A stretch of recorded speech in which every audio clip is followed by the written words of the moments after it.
Jujutsu Kaisen मांगा chapter 228 आ गया है और हम इस चैप्टर में गोजो और सुकुना की डोमेन बैटल कंटिन्यू होते हुए दिखती है, जहां गोजो ने अपने डोमेन की साइज को इतना छोटा कर लिया है कि वो एक फुटबॉल की साइज के जितना भी नहीं है। जहां किसाकावे बोलता है कि डोमेन की कंडीशंस को इस तरह चेंज करना नामुमकिन है। अब हमने पिछले कुछ चैप्टर्स में नामुमकिन को भी मुमकिन होते हुए देखा है, जहाँ गोजो और सुकुना उस लेवल पर है जहाँ वो खुद अपने वर्ल्ड के रूल्स को भी ब्रेक कर सकते हैं। आगे किसाकावे हमें बताता है कि अगर कोई सोर्सरर अपने डोमेन को इतना छोटा करने की कोशिश करता है कि वो खुद को और अपने अपोनेंट को भी होल्ड ना कर पाए, तो वो डोमेन कोलैप्स हो जाएगा। और यहाँ किसाकावे काफी कंफ्यूज है कि आखिर कैसे गोजो और सुकुना अपने डोमेन्स की कंडीशंस को इतनी आसानी से चेंज कर सकते हैं। लेकिन यहाँ चोजो हम सबको बताता है कि शायद गोजो अपने प्रिज्म रियल्म के एक्सपीरियंस से ये सब कुछ कर पा रहा है। और जैसा कि हमको पता है कि गोजो ने सुकुना से बोला था कि उसने प्रिज्म रियल्म में उसके लिए कुछ स्पेशल ट्रेनिंग की थी, लेकिन यहाँ किसाकावे बोलता है कि पार्टिकुलरली डोमेन वेरियर के इंटरनल और एक्सटर्नल पैरामीटर्स ऑलरेडी सेट होते हैं और एक सोर्सरर इन्हीं चीजों को मिलाकर और समझकर अपने डोमेन को एस्टेब्लिश करता है। लेकिन हकारी और हिगुरोमा ये बात सुनकर थोड़े से शॉक हो जाते हैं, लेकिन किसाकावे बताता है कि इन दोनों के डोमेन बाय डिफॉल्ट ही उनकी कस्ट टेक्निक्स की वजह से ऐसे हैं। इसके बाद हम लोग देखते हैं कि गोजो का डोमेन यहाँ पर शेक करने लगा है और यहाँ यूटा बताता है कि सुकुना ने भी अपनी डोमेन की रेंज को कम कर दिया है, जिससे कि वो अपनी कस्ट टेक्निक की आउटपुट को इंक्रीज कर सके। और यहाँ पर एंजल भी बोलती है कि अगर उनका वेरियर ब्रेक हो जाता है तो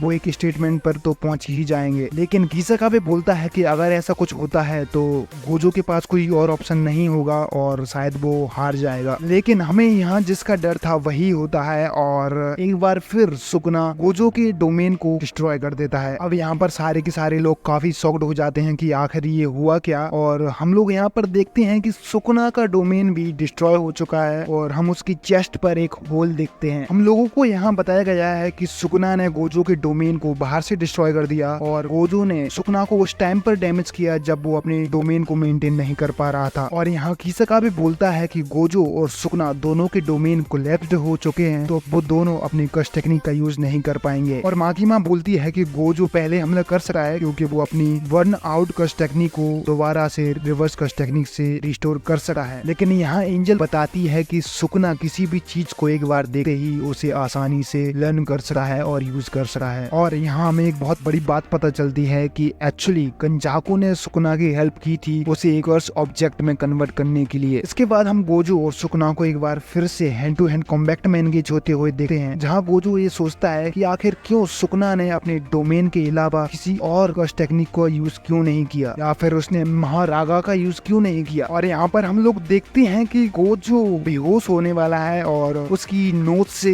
ब्लड भी आ रहा है और हम यहाँ लोग महारागा की रिंग को भी यहाँ पर देखते हैं और यहीं पर ही चैप्टर खत्म हो जाता है। अब जो महारागा की रिंग हमें दिखी थी, अब उसका क्या मतलब है? क्या सुकुना ने फाइट स्टार्ट होने से पहले ही महारागा को समन कर लिया था और उसे अपनी शैडो में हाइड कर लिया था? क्योंकि हम लोगों को पता है कि मेगुमी अपने शैडो में कुछ भी हाइड कर सकता है, और अगर ऐसा होता है तो शायद महारागा गोजो की टेक्निक को अभी तक अडॉप्ट कर चुका होगा, जो कि गोजो के लिए बिल्कुल भी अच्छी बात नहीं है। तो आज के लिए बस इतना ही। अब जैसे ही नया चैप्टर आएगा मैं वीडियो लेके आ जाऊंगा। तब तक के लिए अगर आपको ये वीडियो अच्छी लगी हो तो